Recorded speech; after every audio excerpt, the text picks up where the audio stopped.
Breaking news ఇప్పుడే అందిన వార్త. మళ్ళీ భార్య చేతిలో భర్త మృతి, చంపేసి టైల్స్ కింద. ఇన్ఫర్మేషన్ అంతా తెలుసుకోవడం కోసం వీడియో ఎండ్ వరకు చూసి ఛానల్ సబ్స్క్రైబ్ చేసుకొని గంట సింబల్ యాక్టివేట్ చేయండి. ఉత్తరప్రదేశ్ రాష్ట్రంలో ఆగ్రాలో భార్య చేసిన దారుణం తాజాగా వెలుగులోకి వచ్చింది. కనిపించకుండా పోయాడంటూ 45 రోజుల పాటు తన భర్త కోసం బంధువులతో కలిసి వెతికిన ఓ మహిళ చివరకు తానే అతన్ని హతమార్చి శవాన్ని బాత్రూమ్ టైల్స్ కింద పూడ్చిపెట్టిన ఘటన స్థానికంగా తీవ్ర సంచలనం సృష్టిస్తుంది.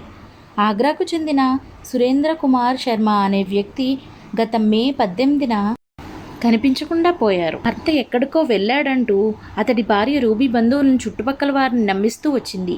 ఈ క్రమంలో మే 26న పోలీసులు ఫిర్యాదు చేయడంతో మిస్సింగ్ కేసు నమోదైంది. బంధువులు పోలీసులు ఎంత వెతికినా సురేంద్ర జాడ దొరకపోవడంతో ఈ అదృశ్యం కాస్త పెద్ద మిస్టరీగా మారింది. మరో పాత కేసుకు సంబంధించిన వెరిఫికేషన్ కోసం శుక్రవారం పోలీసులు సురేంద్ర ఇంటికి వెళ్లారు. ఆ సమయంలో భార్య రూబీ ప్రవర్తన పోలీసులకు తీవ్ర అనుమానాస్పదంగా అనిపించింది. అదే సమయంలో సురేంద్ర సోదరుడు అనిల్ శర్మ పోలీసులకు కొన్ని కీలక విషయాలు వెల్లడించడంతో అధికారులు ఇల్లంతా క్షుణ్ణంగా సోదా చేయడం ప్రారంభించారు. ఈ తనిఖీల్లో భాగంగా బాత్రూంలోకి వెళ్లిన పోలీసులకు అక్కడ కొత్తగా వేసిన టైల్స్, ప్లాస్టరింగ్ ప్రత్యేకంగా ఆకర్షించాయి.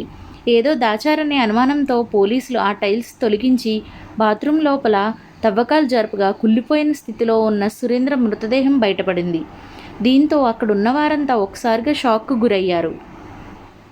ప్రాథమిక విచారణ ప్రకారం సురేంద్రను హత్య చేసిన వెంటనే శవాన్ని బాత్రూంలోనే పూడ్చిపెట్టినట్లు తెలిసింది. నేరానికి సంబంధించిన ఎలాంటి ఆధారాలు దొరకకుండా ఉండేందుకు శవంపై మట్టి పోసి పైన ప్లాస్టరింగ్ చేసి కొత్త టైల్స్ పరిచారు. పోలీసుల విచారణలో రూబీ తన నేరాన్ని అంగీకరించింది. అయితే ఈ హత్య చేయడానికి ముందే ఆమె బాత్రూమ్ రెనోవేషన్ పని కోసం మేస్త్రీ కూలీలను మాట్లాడి ఉంచుకోవడం గమనార్హం. సురేంద్ర సోదరుడు అనిల్ శర్మ తెలిపిన వివరాల ప్రకారం మృతుడు సురేంద్రకు రెగ్యులర్గా మద్యం తాగే అలవాటు ఉండేది. దీనివల్ల భార్యాభర్తల మధ్య తరచూ గొడవలు జరుగుతుండేవి. బహుశా ఈ కారణంతోనే హత్య జరిగి ఉండవచ్చని అనుమానిస్తున్నారు. మృతదేహాన్ని స్వాధీనం చేసుకున్న పోలీసులు పోస్ట్మార్టం నిమిత్తం ఆసుపత్రికి తరలించారు. ఫోరెన్సిక్ బృందం ఘటనా స్థలం నుండి కీలక ఆధారాలు సేకరించింది. నిందితురాలైన రూబీని ఇంటికే కస్టడీలోకి తీసుకుని విచారిస్తున్నారు. ఈ దారుణ హత్య వెనుక ఇంకా ఎవరి ప్రమేయమైనా ఉందా?